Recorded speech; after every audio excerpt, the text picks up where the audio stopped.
Shalom, shalom, shalom, peuple de Dieu. Nzambe azwa lokumu.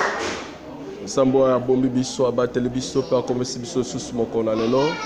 Lokumu ezonga kaka epai na moko Yawe. Nzambe aza na contrôle na nyonso. Nzambe azo dirige nyonso. Nzambe azo bomba pe makambo nyonso. Nangi nayebisa na bana Nzambe lisusu moko na lelo ete notre Dieu est fidèle. Il est fidèle. Fidèle na maloba na ye oyo nyonso aloba pe aza koloba ekokokisama pe ezokokisama. Romains chapitre 4 verset 21 Bible lobi car il avait la pleine conviction que ce que Dieu promet il peut aussi l'accomplir. Il avait la ferme conviction ce que Dieu a promis il peut aussi l'accomplir. C'est notre Père Abraham. Par rapport à la promesse aux Nzambe apesaki ye azalaki na ferme conviction que oyo nyonso Nzambe alobaki mpona ntina na ye kokokisama.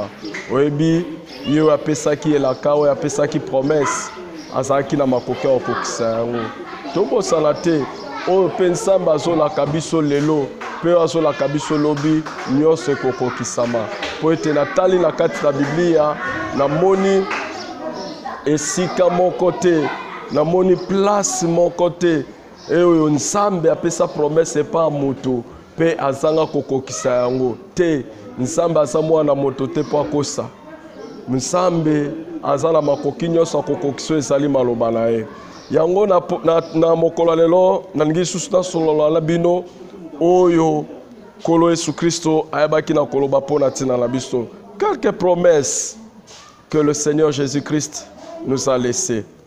Et il y a liboso totangi yango na Jean chapitre 6 verset 37. Jean chapitre 6 verset 37. Bible zolobani nelobi, je ne mettrai pas dehors celui qui vient à moi. Je ne mettrai pas dehors celui qui vient à moi. C'est Jésus qui l'a dit et il le fera. Il ne mettra pas dehors celui qui vient à lui. Et pas na Yesu ozala ndengo ozali ezala lolenge batu bayebeli yo ezala lolenge mokili ezoloba mpona yo yo yaka kaka epai na Yesu alobaki akotia libanda te oyo nyonso akoya epai na ye. Quelle que soit ta vie, quel que soit ton passé, viens seulement yaka Yesu Kristo aza na posa na yo. Yende mutaloba ki yango eza maloba ya mutu te eza maloba ya pasteur te eza maloba ya moto la mokili te eza maloba na ye moko Yesu Masiya alobaki boye alobi akotia libanda te moto nyonso akoya epai na ye ezala oza kuluna ezala oza assassin ozala oza ndoki ozala oza nano longola bazemi oboma batu me na ntango nga naza koyebisa yo yaka kaka epai na Yesu. Yesu akoyeba na kobwaka o libanda te. Bible ezoloba ete ayaki mpona bato na malamu te kasi ayaki nde mpona bato mabe. Ayaki nde koluka ba oyo babungisami nde ayaki mpona ntina na bango. Ndeko moningami Yesu Kristo ayaki mpona kobikisa yo. Bible ezoloba na biso na 2 Pierre chapitre 3 verset 9. Bible lobi le Seigneur ne tarde pas à l'accomplissement de ses promesses.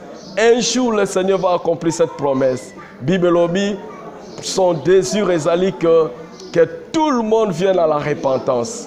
C'est que le Seigneur désire, c'est ta repentance. Répands-toi, viens en Jésus. Il a besoin de toi. Et tu passes na deuxième promesse. Na deuxième promesse, na biso, na mokolo na lelo. Yesu Masiya aza koloba nini? Yesu Masiya azoloba na biso na mokana na Matthieu chapitre 10 na verset 32. Matthieu chapitre 10 verset 32. Natangi Bible lobi c'est pourquoi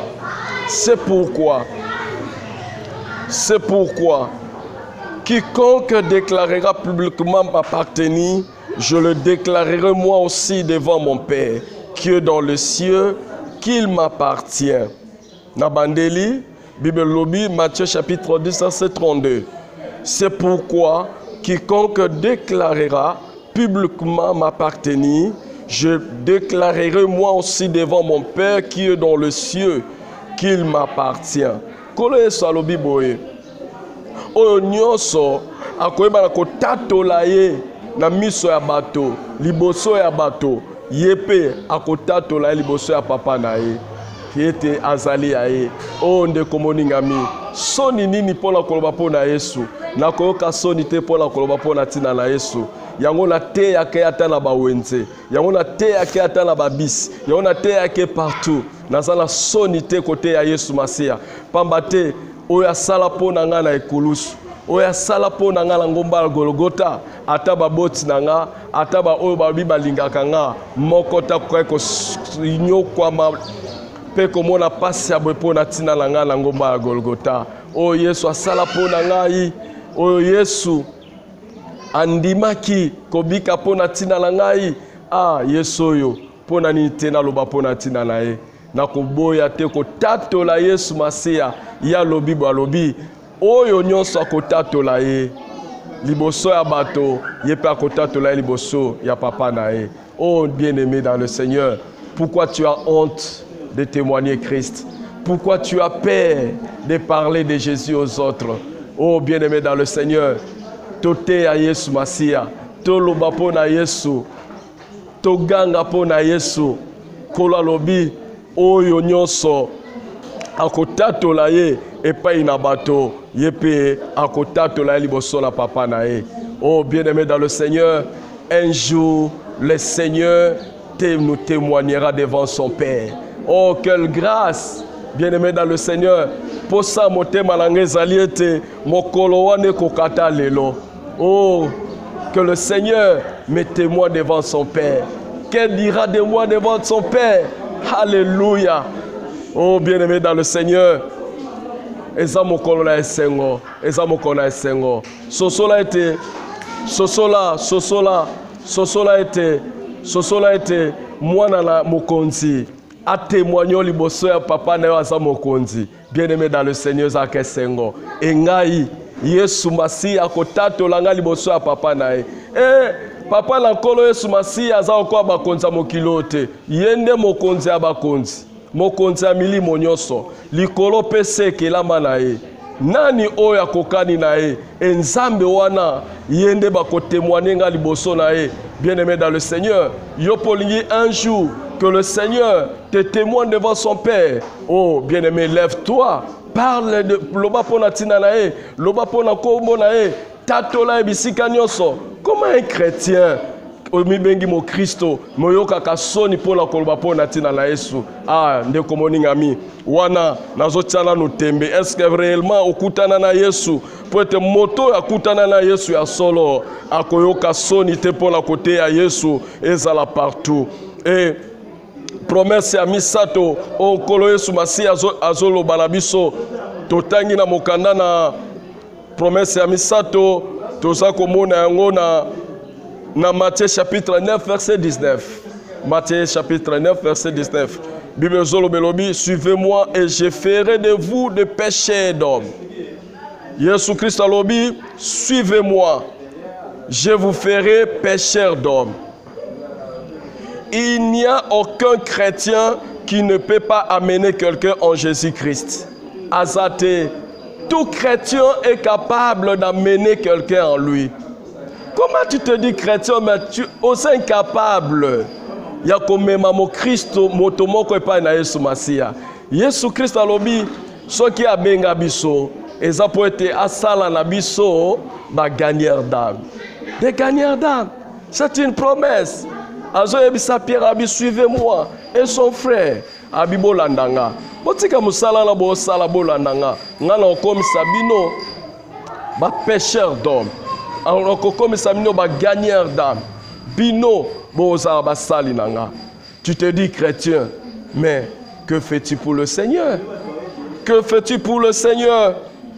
Oh bien-aimé dans le Seigneur, quel genre chrétien yozali? Quel genre chrétien yozali? C'est le temps de la moisson, c'est le temps de la moisson, c'est le temps de la moisson, c'est le temps de la moisson. Jésus Christ a lobby, Jésus dit, quand j'aurai été élevé de la terre, j'attirerai tous les hommes à moi. Comment le Seigneur va attirer les hommes en lui lorsque nous prêchons le nom du Seigneur, lorsque nous allons annoncer la bonne nouvelle, lorsque nous allons gagner les âmes? C'est comme ça que le Seigneur attire tous les hommes vers lui. C'est son désir que tous les hommes viennent à lui. Oh bien-aimé dans le Seigneur, ozo zelanini de komoningami, kolo Yesu Christo azala posa ete abenda batunyo so epai na e. Oui, il est au ciel. Aloba ki ango, tango nga nakomata, nakobenda batunyo so epai na nga. Oui, maintenant quand tozoloba, le Seigneur est au ciel. Il est au ciel. Il faut que maloba oeko ki sama bien-aimé dans le Seigneur. Tango yo koloba pona Yesu Masia, o comprendre te ndenge nini bato na bango moko bakoya epai na nkolo Yesu Masia yo lobakaka parce que c'est une promesse. Bible lobi ete o ya lobaka yango eko kisamaka. Bien-aimé dans le Seigneur, tokende côté à sango malam. Tokende côté à sango malamu. Bien-aimé, nous sommes sauvés pour sauver les autres. Sauvés pour sauver les autres. Et quatrième merveilleuse promesse de notre Seigneur Jésus, Totangiangona, Jean chapitre 14, verset 18. Bible lobi, je ne vous laisserai pas orphelin. Je ne vous laisserai pas orphelin. Bien-aimés dans le Seigneur, dans ce monde, nous ne sommes pas seuls. Le Seigneur ne nous a pas laissés seuls.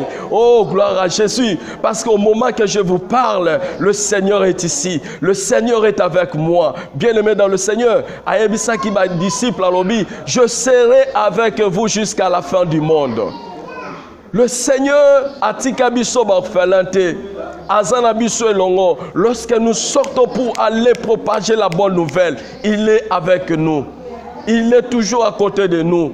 Bien-aimés dans le Seigneur, bien-aimés, tous les malheureux sur cette terre. Tous les malheureux, les autres chrétiens, se comporter lokola batoyo, bazanga mosungi. Bazanga mosungi. Non, non, non, non, non, non, non, non, non. À côté de tout chrétien, il y a un homme tout puissant. Ndenge na lobaka yango, la pemeni ya Rite, il y avait un Boaz. Pemeni ya Rite, il y avait un Boaz, un homme puissant. Bien-aimé dans le Seigneur, bisoba chrétien, tosana oyo aleki Boaz. Tosana oyo aleki makasa Boaz.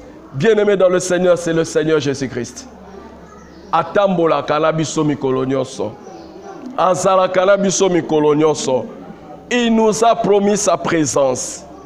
Il nous a promis sa présence. Bien-aimé dans le Seigneur, Akosakate. Bien-aimé, sa présence. Ezotali samala makambo azosala. Makambo azosala, bien-aimé dans le Seigneur. Il est là, il est là, il est là. Bien-aimé dans le Seigneur, Atika Daniel te na libulu abakos. Atika Shadrach, Meshach, Abednego te na libulu amoto. Et bien-aimé, ceux qui allongissent Daniel, ceux qui allongissent les trois Hébreux, et bongonga na yo, bien-aimé dans le Seigneur, azala biso elongo. Et cinquième promesse, merveille, alobi, je le ressusciterai au dernier jour. Jean chapitre 4, verset 40. Bien-aimé dans le Seigneur, ba oyo bazokufa dans le Seigneur, un jour bakoza ressuscité.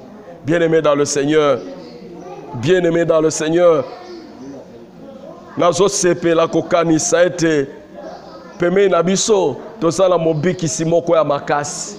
Bien-aimé, atalisa biso déjà échantillon na e. Lazare c'est quoi? Lazare c'est quoi? Tabitha Dorcas c'est quoi? Pour la Sabino que non, pour la etali c'est quoi? Ezalango elo pambe pa na e. Akose kusayo. Pe akose kusabiso na mokona suka. Et pour terminer, tolobi ete alobi, Père, je veux que là où je suis, ce que tu m'as donné soit aussi avec moi. Bien-aimé, tout chrétien, azali na venir moko ya bien. Lobi na biso eza bien. Lobi na biso eza ya malamu. Parce que toko zala bisiko ya zasikoyo. Ake kobongisela biso esika. Donne ta vie au Seigneur Jésus. Ezala ki abino Moussa Nanzambe, le berger Etienne Bokopolo, Je salue mon pasteur, le révérend pasteur Brown Bomalika et tous les enfants du centre évangélique La Révélation et au bazar à Kinshasa, au bazar aux États-Unis, au bazar na France, de partout. Shalom la maman Prudence, shalom la papa Tienda, shalom la bande Konyoso, la Myrlène, bisika nyonso bozali et Dieu la pesino nyonso mbote, nzamba pambola yo mon frère Josna, mon fils. Je t'aime beaucoup. Que Dieu te bénisse.